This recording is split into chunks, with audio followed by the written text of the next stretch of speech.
Hey, welcome back to my permanently Filipino playlist. I'm so glad you're stopping by just to check in to see what the next stage was for me and my husband as we decided to move, not vacation, in the Philippines. So when the decision was made that we were going to retire in the Philippines, I would say that gave us 2 to 3 years to get some stuff done before we actually moved out of the United States. Um, Last time I was in the Philippines I was 3 years old, and I grew up as an Air Force brat. My husband has only lived in Michigan. So the accumulation of stuff, especially after a 30-year career as a teacher, you just acquire a bunch of stuff. And I had only been, and I think my husband and I both have only been renters our entire lives. I never was interested in buying a house. So I was always ready to move, but I kind of lived a nomadic life as an Air Force brat. So I think that part of me of always being ready to move has always been a thought in my head. However, after 30 years of teaching and being settled in West Michigan, we had a lot of stuff to get rid of. And I would say I sold 15% of my stuff, mainly using my niece who sold part of it through eBay, like collectible stuff. And the rest of the 15% was then sold through a garage sale that a really good friend was having. And then the 85% of the stuff that I wanted to get rid of went to, I just donated. I donated to domestic abuse shelters, to friends, whatever. If whoever needed something, I just donated to them. So that was really important to me because I did not feel I needed to really sell or try to acquire money from that. Maybe I should have rethought that, but I didn't. I just didn't. I felt like I received the use that I needed, and somebody else in the universe needed it more than I did.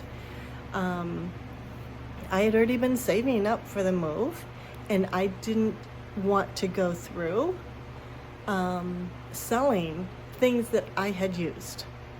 That's just a personal thing for me. I felt I received the use out of it. Somebody else could use it also. So, and it was really nice to be able to do that. I have a friend who basically refers to my stuff as the collection, like the DD collection. That's what they would call it, which is funny. Anyway, so downsizing possessions, talking to other retirees of what they would recommend as you're downsizing. I had one retired friend say, keep some of those professional dresses because you're going to go to formal events or nice business casual type events, so your professional wardrobe is still going to be necessary even after you retire. Even attending funerals, being able to have a professional wardrobe to wear.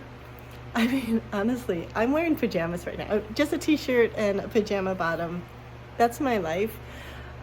I mean, I'm just super casual.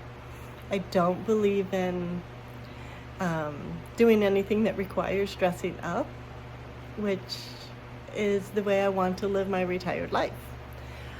Anyway, but talking to retirees, getting tips from them I think would be helpful when you're deciding to downsize. Ensuring that you're debt-free, making sure every single debt is balance zero was super important to me.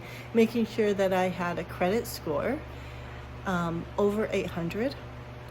Now, does that matter in the Philippines? No, that doesn't matter in the Philippines, but it gave me peace of mind that I've taken care of everything financially that I could possibly take care of in the United States. So moving to the Philippines, I don't have to worry about that.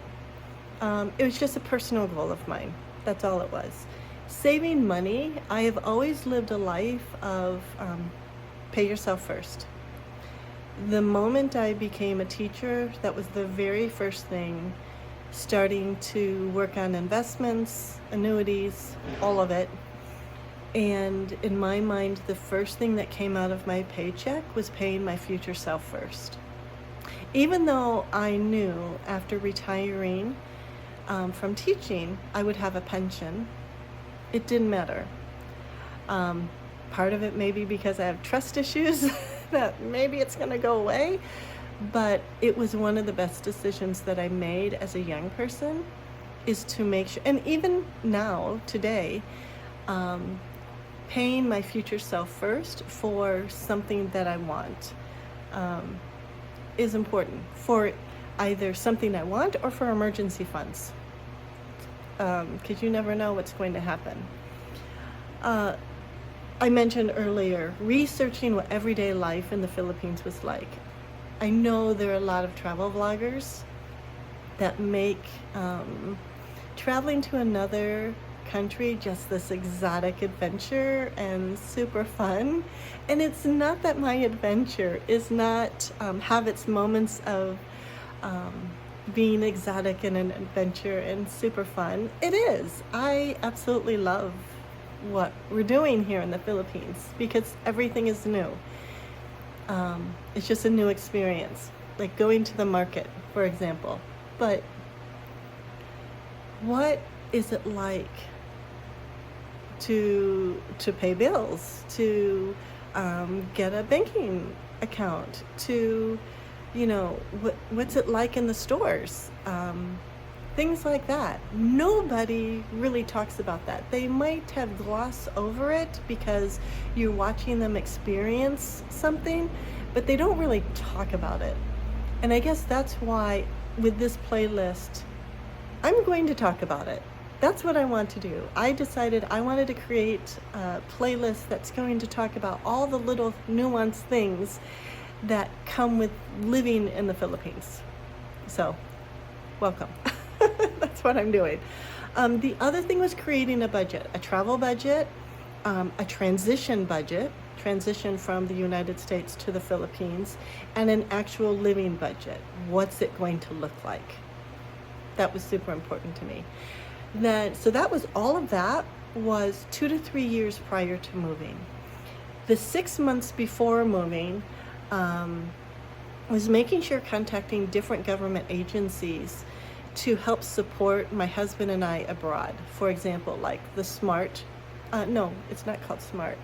I think there was a SMART program. I don't think I put it in my notes, but the STEP program, which is this, it's a SMART travel enrollment program. That's where I get SMART. So it's called STEP.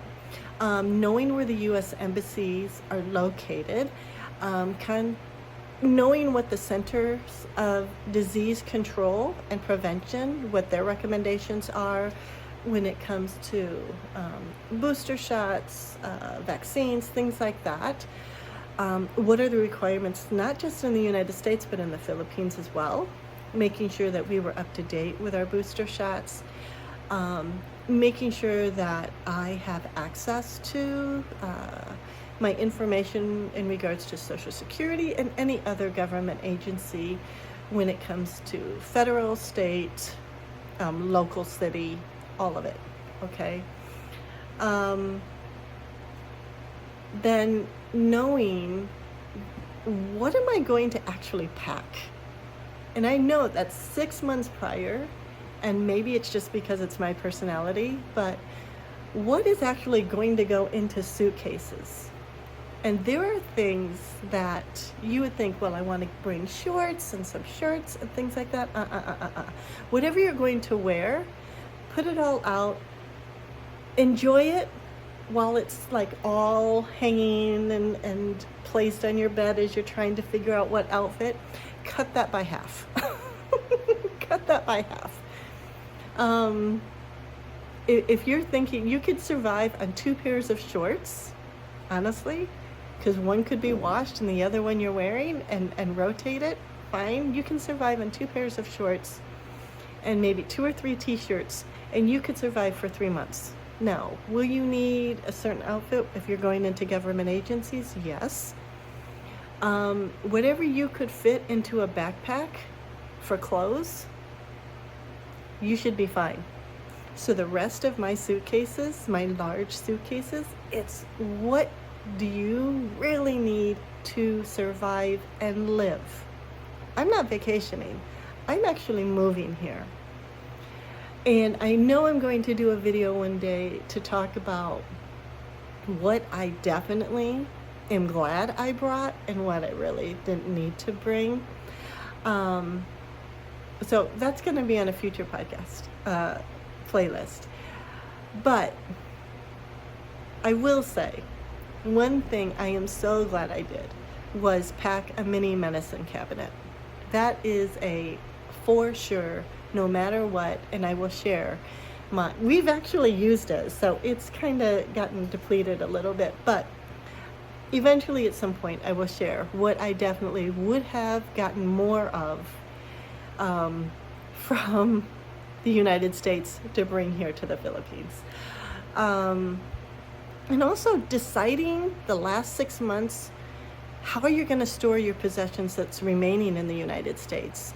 Where is it going to be located? And are you going to have to reserve a storage unit? Which we do have things in different with family, friends, and we do have a storage unit that's saving some of our possessions. So that decision, you're going to have to figure out. I mean, we legit are moving.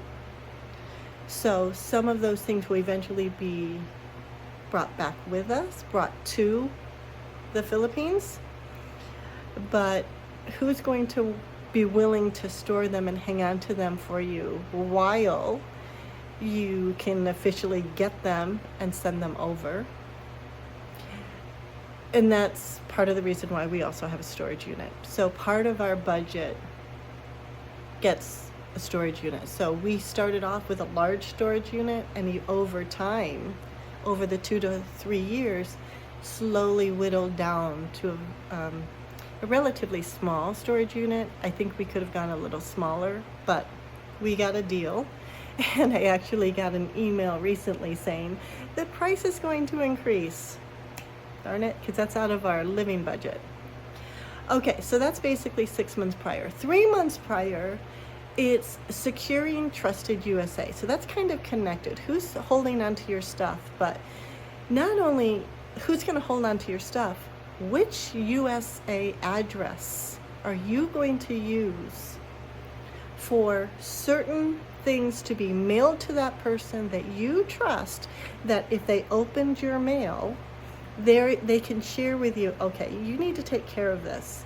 So like 2 days ago, my husband and I had a video meeting with his really good friend. He's our contact person. And just went over some of the different pieces of mail. Now, does our trusted friend get every single piece of mail? No, it does not. Only mail from government agencies and financial institutions. That's it.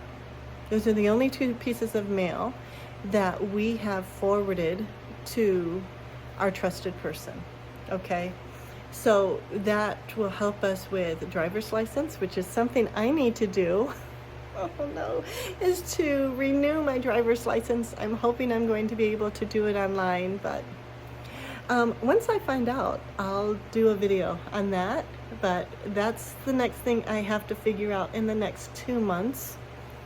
Voting abroad, which I will have a video on that. I don't know why I keep calling it podcast. I think because when my friends video back and forth, we call it our own personal podcast. So if you hear me say that, that's the reason why I keep doing that. I don't have a podcast. It's just an inside joke with my friends and I. So voting abroad and taking care of jury duty. You know, what are you going to do about jury duty? And you can get yourself excused. There is a way to do it, but you can also prepare ahead of time. of notifying them that I'm unable to report because, so there's a procedure to go with that. And you can find out with your local government agency of what you need to do in that regard. How are we going to pay our taxes? Our USA taxes living abroad, which we did take care of that. And I can talk about that too on this playlist of what we did and how we took care of that and how I prepared for that living abroad. Banking is huge. I knew banking was going to be a big deal. And I know I'm going to have another video talking about banking, because to me, that is a bigger deal than anything that I've already talked about. I mean, I could lose all of my possessions, it won't matter. But how are you going to transfer money from the United States internationally to the Philippines and have access to your money?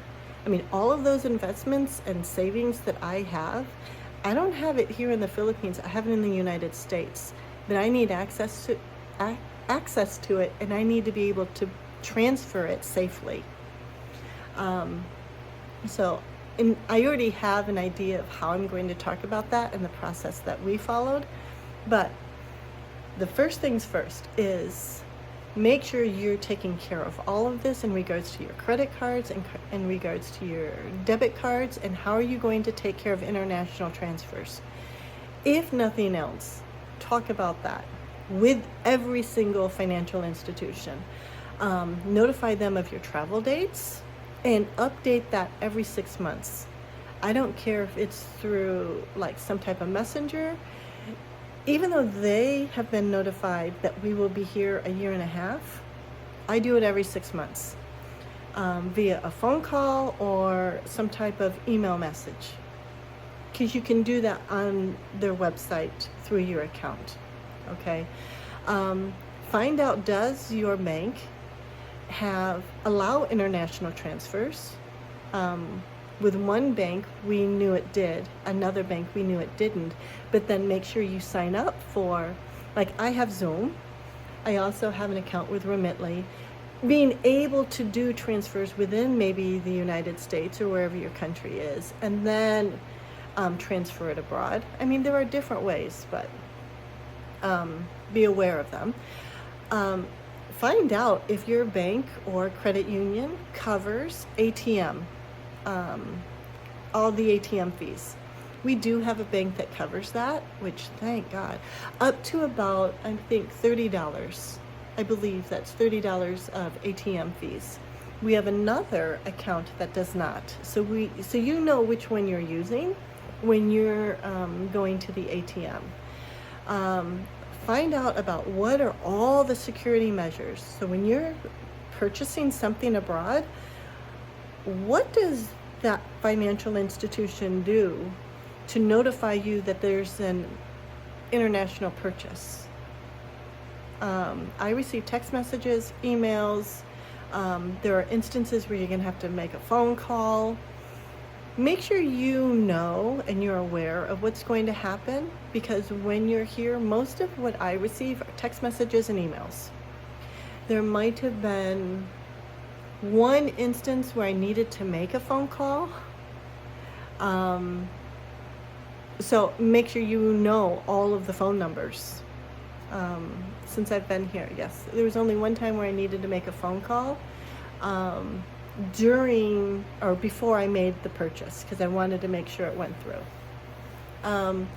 Is there an international bank that's available, like in both countries, the United States and the Philippines?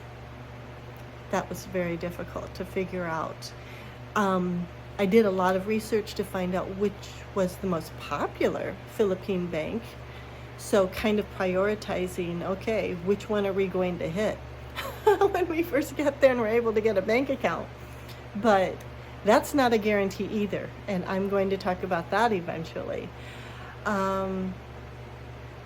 Deciding, what did I write down? Deciding to add more banking options or not. For example, we have a credit union and a bank and listening to other people on YouTube and other expats here in the Philippines, and then also based on our experience, I think I would have had more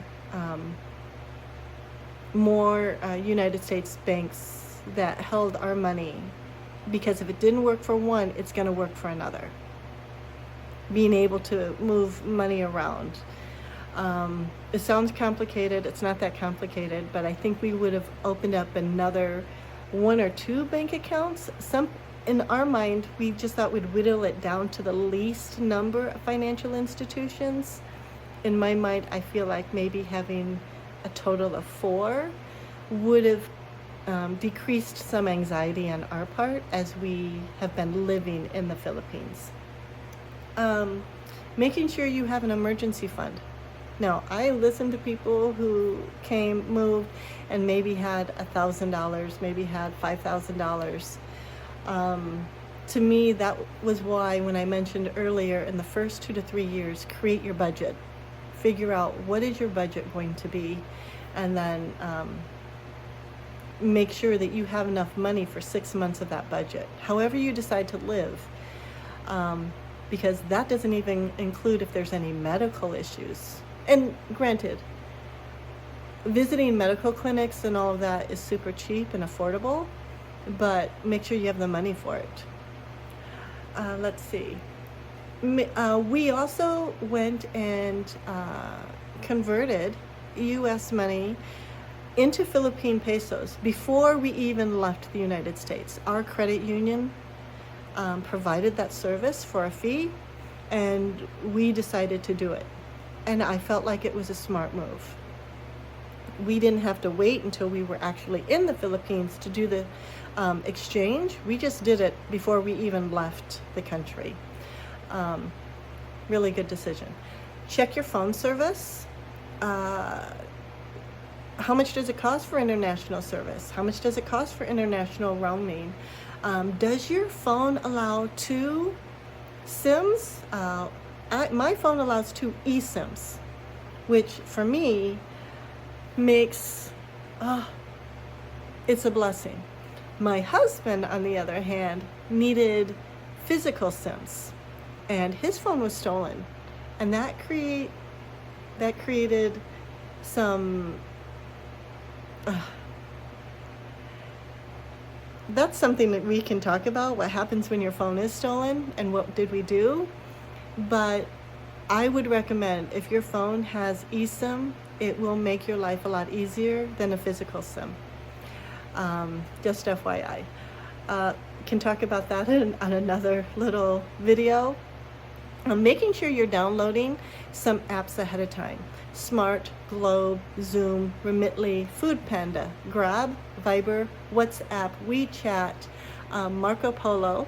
So when I talk about podcast, my friends and I Marco Polo each other, just kind of random, because we're a 12 to 13 hour difference. So for me, it's 2 in the afternoon, 2 in the morning for them. And if I wanted to send them a little video message or show them something that's happening in my world, I can use it through Marco Polo. All of it's free. Taking care of all of your medical issues ahead of time, all of your checkups ahead of time, making sure you have access to your medical records. Are you caught up on all your vaccinations and booster shots? That's why contacting the CDC was important ahead of time, or talking to your doctor. So all of those maintenance type of appointments, take care of them. And that includes not just your doctor, but your dentist as well. Do you have access to all of your records?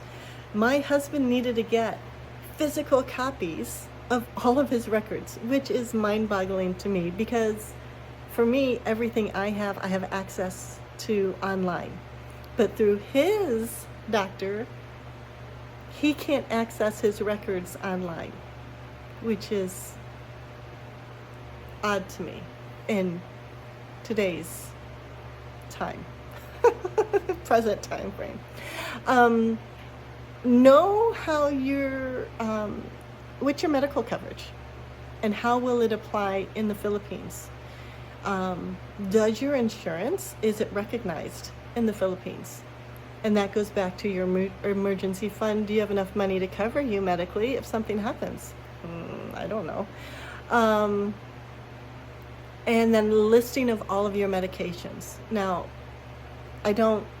personally, I don't take any additional medications, personally. My husband does, okay? So he has a list of medications that he had to make sure he got that list from his doctor. And then what we did was research, are all of the medications that he needs available in the Philippines?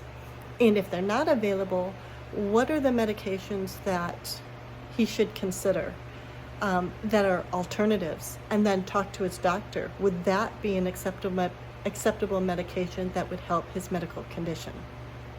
So taking care of all of that, super important, making sure that's done at least 2 to 3 months before you come. I would say the last 2 to 3 months for sure. And this to me is the next most important thing next to banking and your medical, would be visiting some of your favorite places.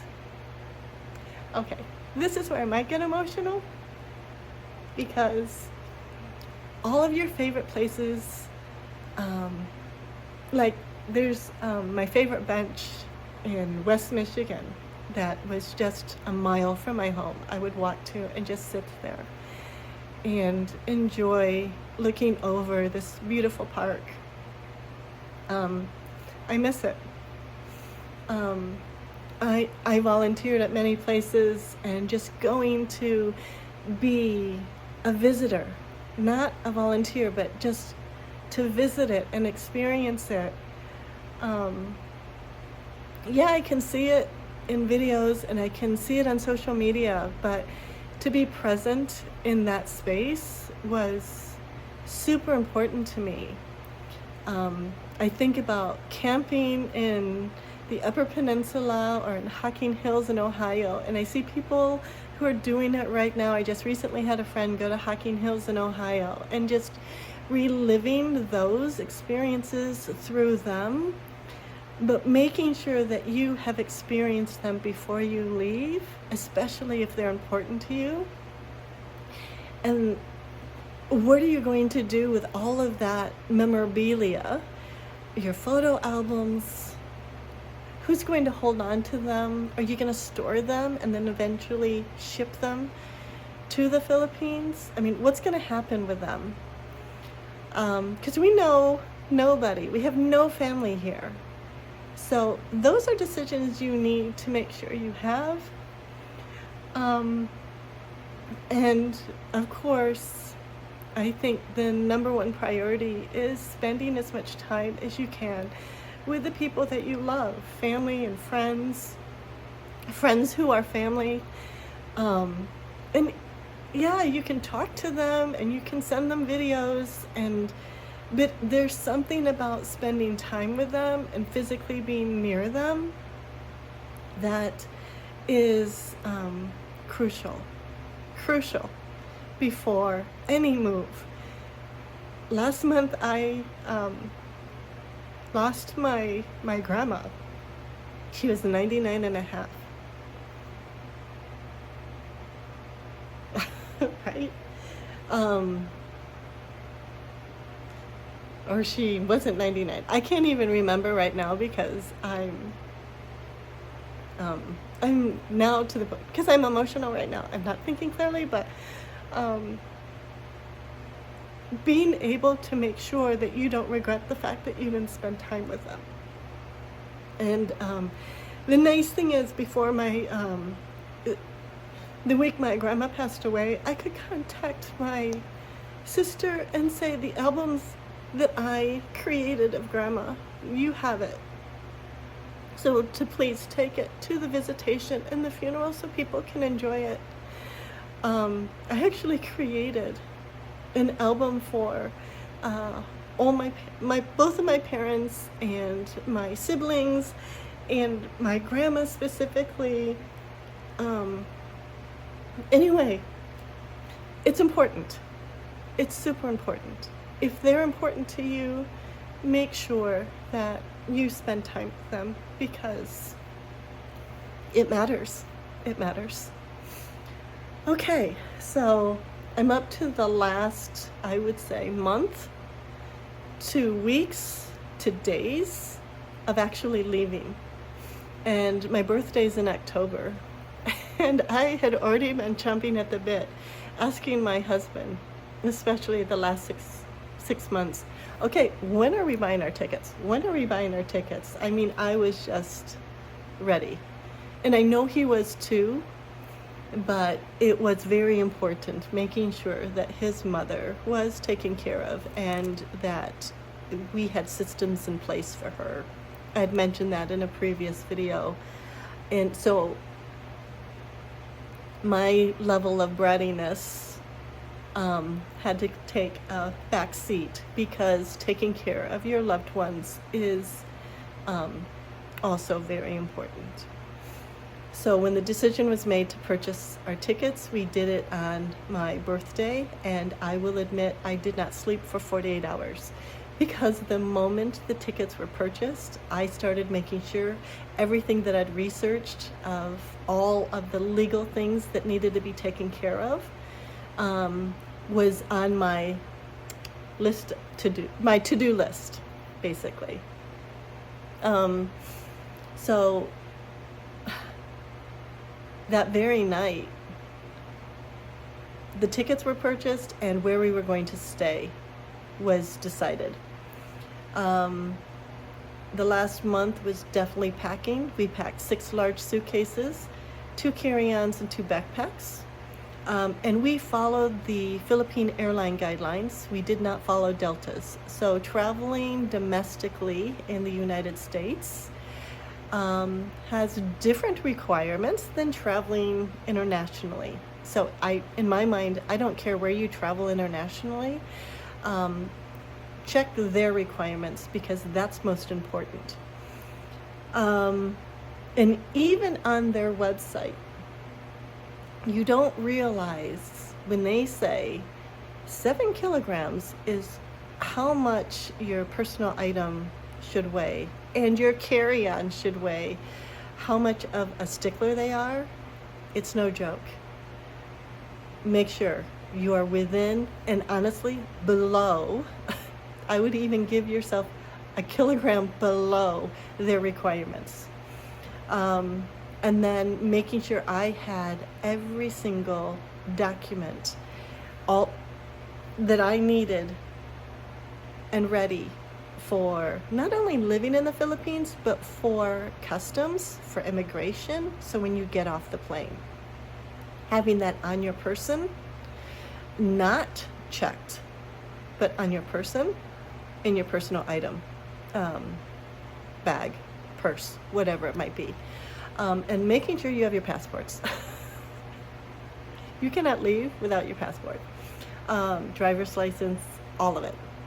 All your documentation, just have it. The flight itself, determining that. Our flight was determined based on day, date, and time. Okay? Let's see. Oh, knowing if you need an onward flight arrangement. Yes, I have a Balikbayan visa. And everyone says, you don't need to have a departure date. Yes, you do. And I am going to talk about that. I believe it's in my next video, because that in itself was hell. It wasn't hell. It was frustrating. It was frustrating. So my next video will talk about that level of frustration as a person traveling with a Balikbayan visa and needing a departure date. Yes, you need a departure date, and what we did to get around that onward flight. We'll talk about that. Then also understanding all the requirements for the e-travel QR code, what you need to do, what you need to have for that departure date. Not kidding. And the frustration because of that. So That's within the last months, weeks, days before we left. And then the decision, do you want to do an Airbnb or hotel? So within the 24 hours of buying our ticket, we also included with the ticket our hotel stay. And I chose a hotel stay that had breakfast.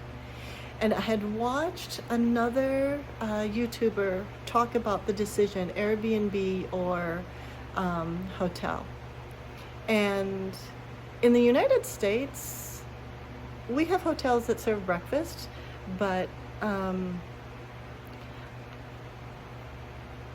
I didn't realize how important that was until we came to the Philippines. Because if we had gotten an Airbnb with just we're going to start living in the Philippines and live that experience, don't do it. I'm just going to say, don't do it.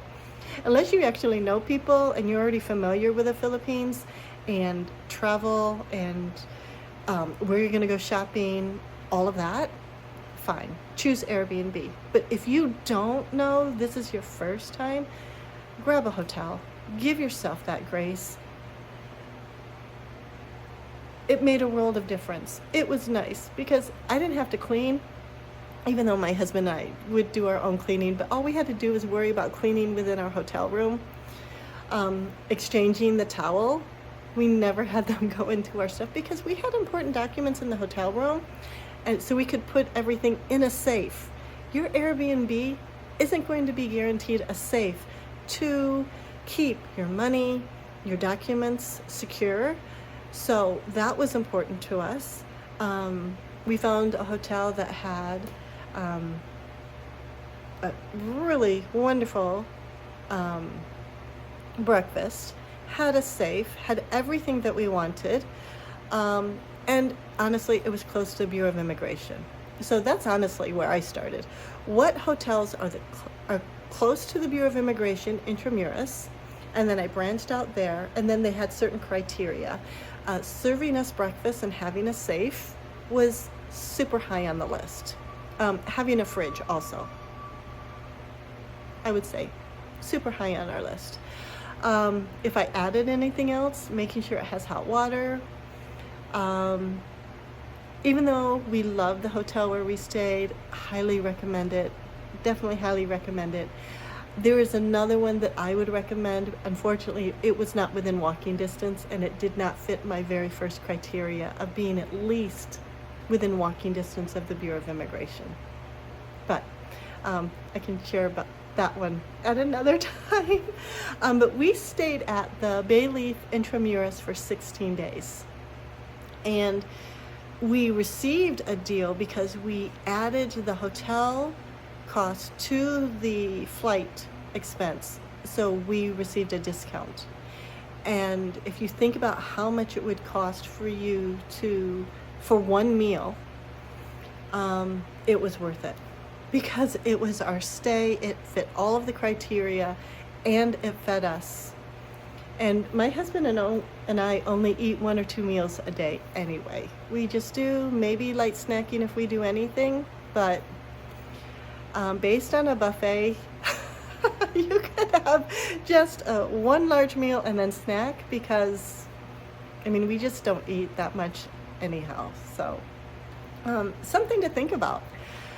This might be the longest I've ever talked on a video, and I know it is.